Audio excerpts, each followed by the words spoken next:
here, please. What is your name? Alicia Cabrera. Okay. Did you receive the oil in the church? Yes, I did. We did.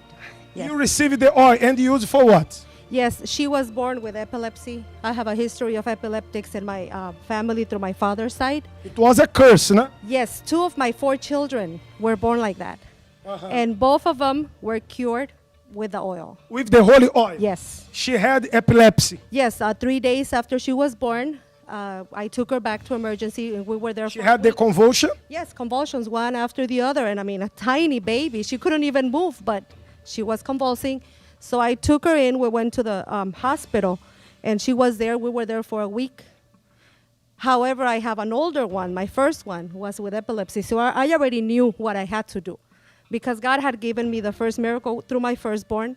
And then again, You used the oil? also, yes. And then when she was sent back home with the medications, I started taking her to use the oil at church, and here she is. She's healed. Yes. How old is she? She's 6. Yes, the 20th of this month, No more convulsions? no, She's free. she's free. By using the holy oil, what happened to you? I had a breast tumor that went away. You had a breast tumor. Yeah, I went to the doctor and he checked it out. He felt it. He scheduled me for a mammogram. I went to the church and talked to the pastor's wife. She gave me some of the oil and said to put it on myself every day until the appointment and to pray.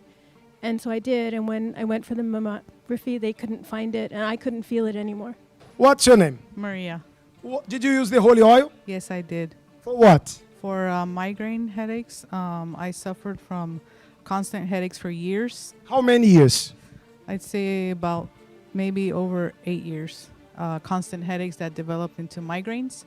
Why didn't you take medications? Why didn't you go to the doctors?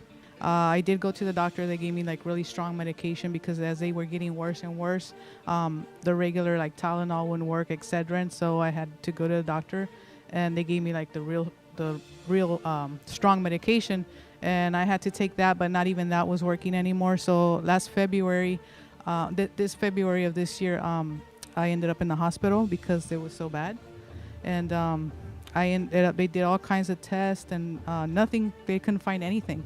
And they sent me home worse than when I went in. I came home worse than when I went in, and my mom had some holy oil and then anointed me and then called the church to see if someone could come and pray for me because I was in bed. I couldn't even move, nothing. It was horrible. My mom thought I was dying, and so she called. They came to pray for me, anointed me. And then from there, the pastor said, anoint yourself every day, every day. After you have using the oil, how are you feeling? Like a new beginning, a new person, because it had been so many years since so much pain that wow, when I just finally got free from it, it was like wow. I told my mom, it was like it feels so good not to have no pain.